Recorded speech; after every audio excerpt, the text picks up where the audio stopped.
Well, ito'y nagiging karaniwan sa ating bansa sapagkat dahil sa ating mga ginawang at pinasukang mga military agreements sa ibang bansa kung saan merong joint defense at military cooperation, ito'y nagiging regular kasi marami tayong mga kaalyado, no? Hindi lang ang US at I think lalo na ngayong panahong ito, minamaximize natin yung mga defense agreements na ito para palakasin yung ating armed forces at yun nga, ma-improve yung kanilang weaponry. Kasi itong sa joint military exercises na ito, yung mga allies natin, nadi-display nila yung kanilang bagong firepower, no?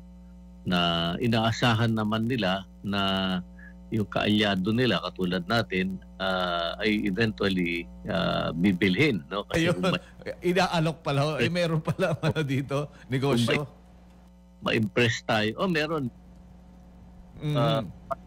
Malaking purpose ng joint military exercises sa mga allies kasi nadi-display yung, kasi talagang nagpaputok sila ginagamit actually yung yun lang, nakaka-apekto din sa ating environment, no? Kasi live ammunition ang ginagamit sa pag-display nito.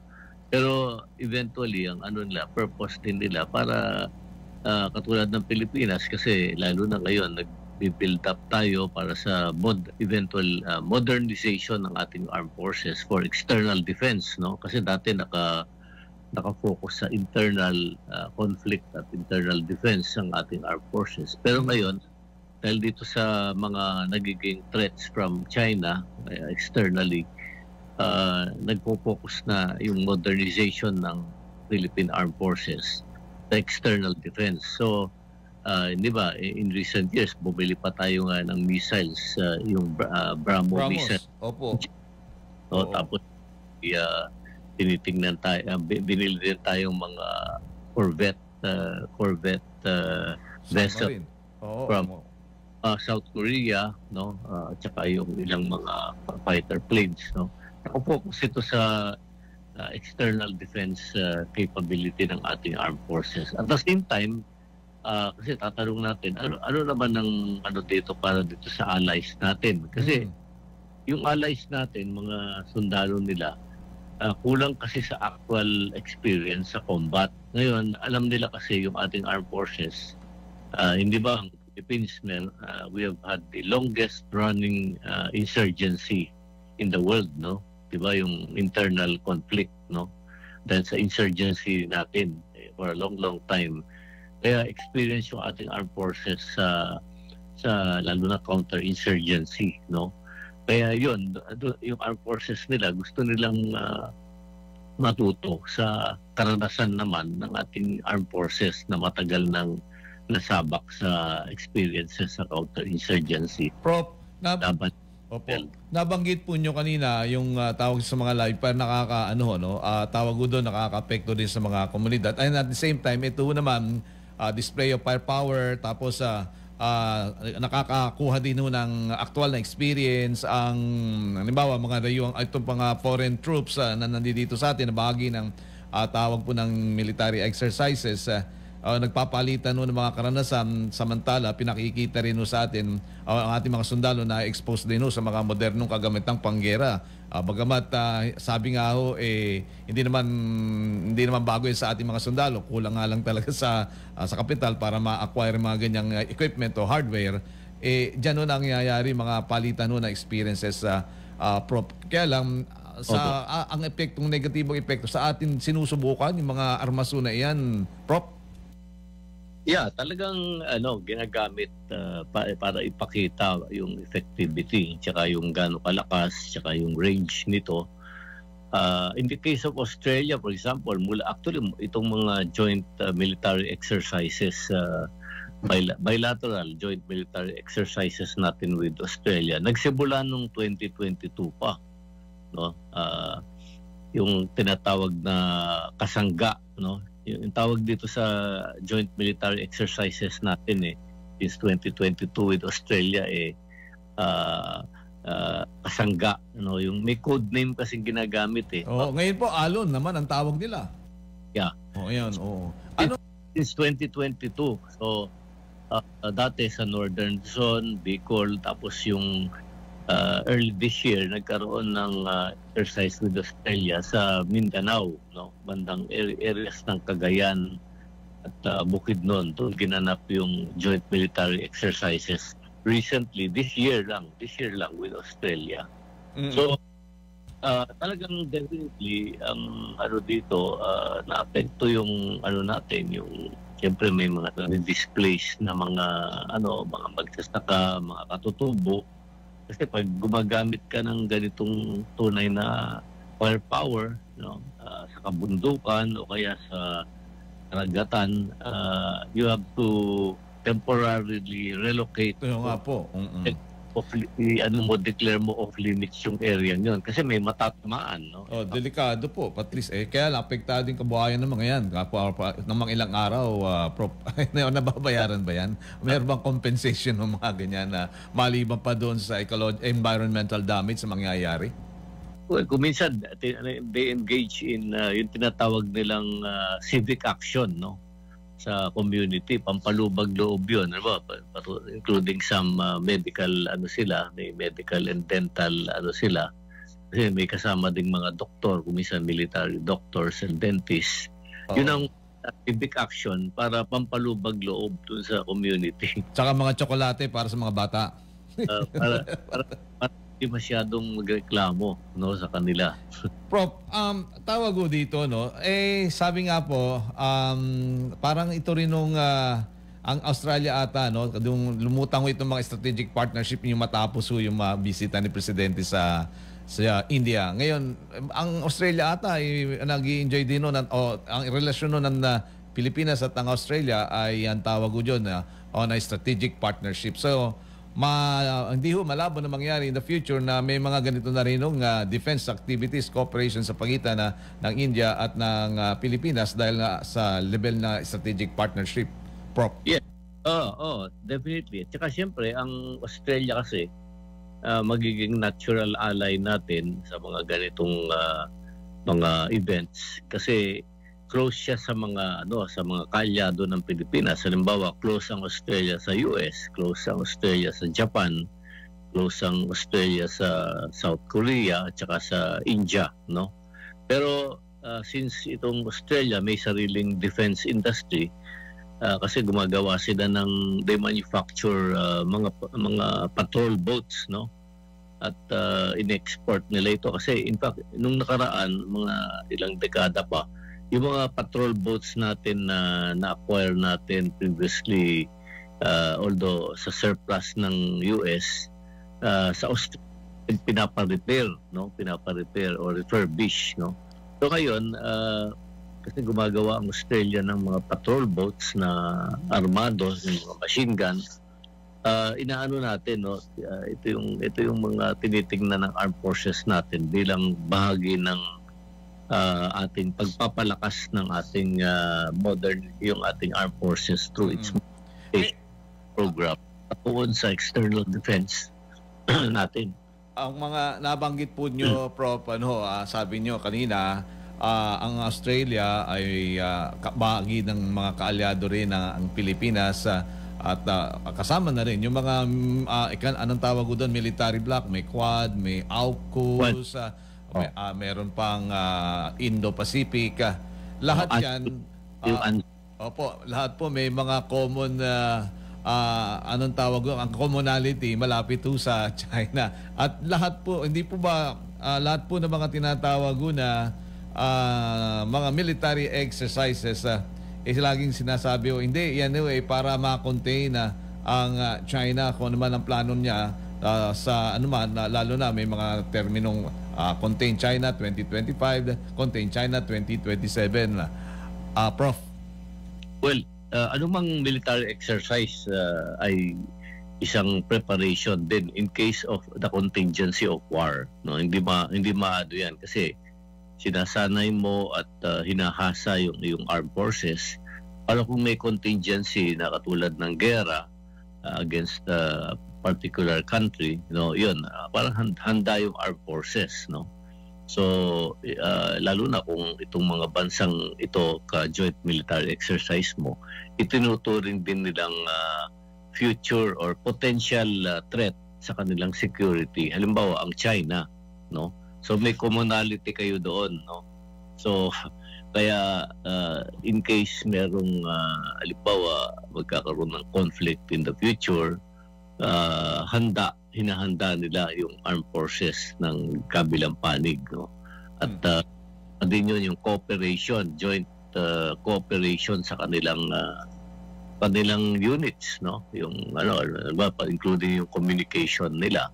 In case of such, unfortunately, in case sana hindi mangyari, pero meron ng kasabihan, if you want peace, you should prepare for a war.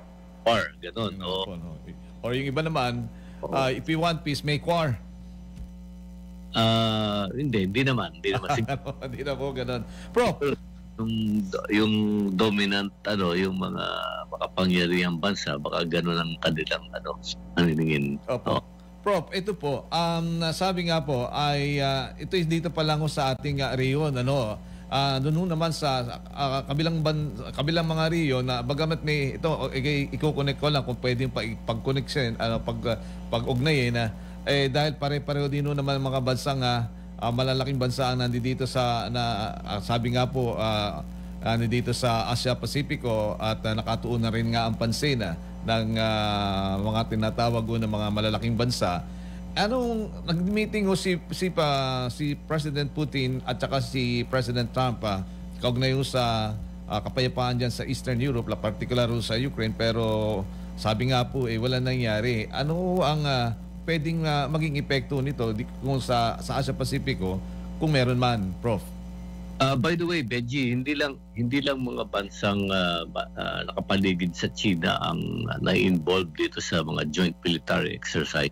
Opo. Mga ilang European countries na member ng NATO, no? Yung US led North Atlantic Treaty Organization sa Europe, no? Sumasali na rin dito sa joint military exercises kasi ang interest nila dito yung kasing South China Sea, ito daanan ng maraming trade, no? Pati yung kanilang trade mga nila rito, mga vessels nila na pangangalakal, no? Na nagdadala ng produkto nila sa Japan, sa South Korea, pati yung kasi yung flow ng oil, no? Dito by the sea. Kaya yun ang interest nila na para sa kanila, yung security nila nag-extend. Kahit na malayo sila, nasa Europe, nag-extend dito dahil kailangan para sa kanila ma-secure itong mga trading routes na ito. Kung in case magkaroon ng dito, halimbawa yung threat from another country na aangkinin, halimbawa yung flow ng trade dito, maapekto sila. So ayaw nilang mangyari yun. Kaya in recent years din, halimbawa dito sa Pacific, nagpa-participate ang NATO countries ng Europe, North Atlantic Treaty Organization, na isang military alliance ng European countries. At sumasama sila sa mga joint military exercises with the US and the Philippines and other Asian countries, including Japan and South Korea. Sana po, ang tawag ko doon, ito po ba yung yung tinatawag na freedom of navigation sa ngalan ng freedom of navigation? Yun po ang kanilang ina-assert, yung freedom of navigation, lalo na sa international waters, no? Kaya alarmed sila dito sa ng China, kung saan kasi ang China, inaakti niya yung halos 80 to 90% ng buong South China Sea, di ba? Yung kanilang tinatawag na 10-dash line. Dati 9-dash line na 10-dash line actually ang original claim ng China. Halos 80 to 90% ng buong South China Sea na parang inaano niya ng China na historically kanya daw ito. So gusto ng China na makontrol yung flow ng ano dito, no, ng mga barko, no, including Prof, ang tawag po dito, sabi niyo nagsi-shift na rin no ang mga bansa sa yung mga NATO members ng NATO countries. Anong ibig sabihin nito? Yung East European theater ano na nila kakaligtaan na ho yun. At dito na sila focus sa Asia Pacific. Hindi naman kasi bahagi din yun yung alliance building nila kasi remember yung kasi sa kanila, para sa kanila may dahil doon sa Ukraine war threat, di ba? Ang threat, immediate threat doon yung Russia, di ba? Pero ang Russia naman allied kasi with China no? So ngayon kami may kakampi rin kami. So kampi-kampihan na. Mga kalaban ng Russia naman kakampi nila, no? So pinapalakas din yung kanilang alyansya with countries na hindi kasundo ng Russia. So pero may katulad ng Australia, by the way, Benji. Itong mga NATO countries kasi meron din silang defense industries. So by engaging in this joint and multilateral military exercises with countries like the Philippines, kahit na napakalayo, dinidisplay din nila yung ang kanilang firepower para i-display yung kanilang firepower na ginagawa ng defense industries nila with the intention of eventually selling these weapons, no? Kasi kapag bumili ka ng weapon sa isang bansa, mga weapon systems halimbawa, kasama diyan yung training. Ayun. Siya para maging madali ka agad magamit, maka-order uli.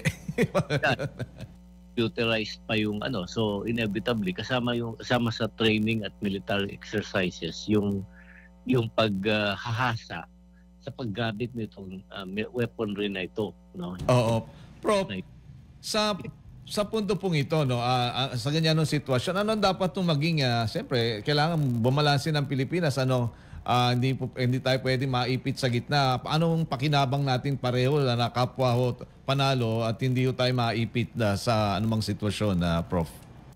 Well, of course, ang natin dito, ang question how can we navigate our way dito sa conflict ng mga malalaking mga bansa, no? Na merong competition at rivalry na hindi naman na yung ating bansa, no? Well, we can do what some countries are doing. Ang ginagawa ng ibang bansa, tinitake advantage itong rivalry para mag-benefit yung sariling bansa nila. Halimbawa, dito sa competition na ito, no? Kasi ang China rival niya ang US, di ba? Ang China kasi on one hand, malakas economically. So, tinitake advantage ng mga bansang ito para yung magkaroon ng malakas na leverage with China. Ayun. So, trade naman. Okay. Ganon. Tapos, with the US naman, dahil competition yan China, siguro we can negotiate better terms sa ating negosasyon with the US in terms of military and defense capability. All right. Maka-bargain naman tayo, no? Kasi kompetensya siya We take advantage of this competition to benefit our own country and people. Professor, ang ating sarili defense capability.